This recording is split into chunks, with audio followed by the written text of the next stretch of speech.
Welcome to THN Mystery. This is not a place for the curious. This is a place for those who need to know. Even if knowing means you'll never sleep again. We don't make things up. We retell what has already happened. Forgotten cases, shadows in history, and things that were never meant to be spoken of. If you believe in reason, prepare to let it go. If this is exactly what you've been looking for, then you're in the right place. Like and subscribe to the channel, and join us as we step into another chapter of darkness. Now turn off the lights and enjoy.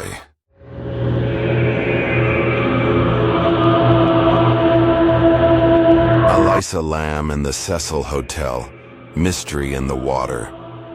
Part 1. Darkness, where it shouldn't be. Los Angeles, the city of lights, fame, and Hollywood dreams. But nestled within it, on the old corner of Main Street, stands a place no one dreams of entering, the Cecil Hotel, a structure steeped in death and darkness. Since its opening in 1927, the hotel has served as a final stop for lost souls, serial killers, suicides, disappearances. And in 2013, Elisa Lam checked in, unaware that she would never check out. Part 2. The Girl from the North. Elisa, 21 years old, was a Canadian student of Chinese descent. She suffered from bipolar disorder, but always tried to live positively. In January 2013, she embarked on a solo journey through Southern California, a trip for healing, for journaling her thoughts and photos. Cecil was merely a waypoint on her adventure. But that building, with its labyrinthine halls and haunted past, was not just a hotel. It was a blurred threshold between reality and something much darker. Part 3. The Elevator of Fear. On January 31st, Elisa vanished. No warning, no trace. Her family called. The police began a search. They reviewed the surveillance footage, and then came the elevator video, 4 minutes long, yet brimming with unease and contradictions. In the footage, Elisa enters the elevator, looking anxious, hiding, waving as if speaking to an invisible presence. She presses multiple buttons, but the elevator doesn't move. She steps in and out, contorting her limbs, behaving erratically, and then she disappears. Moments later, the elevator resumes as if nothing happened. The video spread like wildfire. Millions watched, slowed it down, zoomed in, and nearly all reached the same conclusion. Something was horribly wrong that defied all explanation. Part 4. The Body in the Water. For 19 days, Elisa remained missing, until hotel guests began complaining. The tap water was foul-smelling, discolored, and had a strange taste.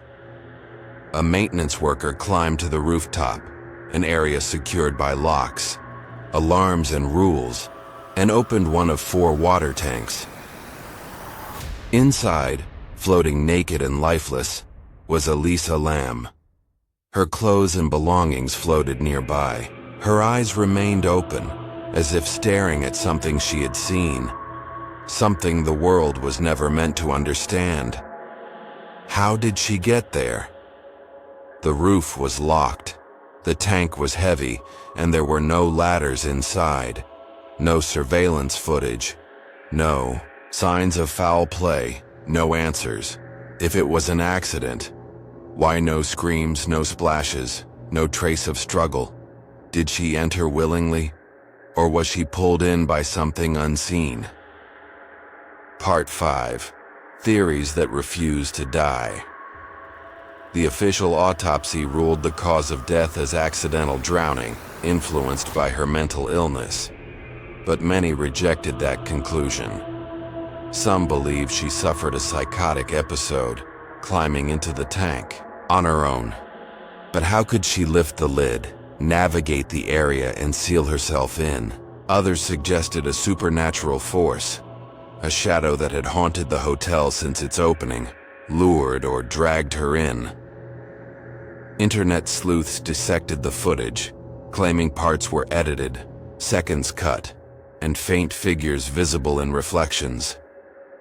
It was as if Elisa wasn't alone in the elevator after all. Part 6. Death echoes in the walls. Cecil wasn't Elisa's first brush with danger, but it was her last. The hotel had previously housed Richard Ramirez, the Night Stalker serial killer, and Jack Unterweger, who murdered prostitutes while posing as a journalist. A woman once jumped from the 9th floor and crushed a man walking below. Decades earlier, Elizabeth Short, the Black Dahlia, was reportedly last seen drinking at the hotel bar before her infamous murder. Cecil had long since stopped being just a building. It had become a graveyard of time, where evil clung to the bricks like mold. Part 7. The end, or just the beginning. Elisa was returned to Canada and laid to rest in silence. Her family never sued, never gave interviews. They simply disappeared from public view. But the world could not forget. Her story spawned documentaries, forums, conspiracy theories. People stopped seeing the Cecil as a hotel and started seeing it as a symbol of the collapse between reality and the invisible dark. And the elevator video? It still exists, still circulates, still haunts. Each time someone watches, they see something new. A flicker, a shadow, a glitch, a whisper through the screen. Maybe Elisa saw what we were never meant to. Maybe in the end, it was the hotel itself, Cecil, that killed her.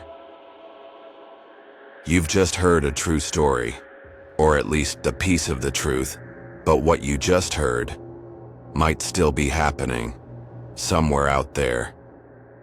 This is THN Mystery, where every shadow leaves a trace. Let us know your thoughts on the story, or tell us what you want to hear next. See you again, if you still dare to return.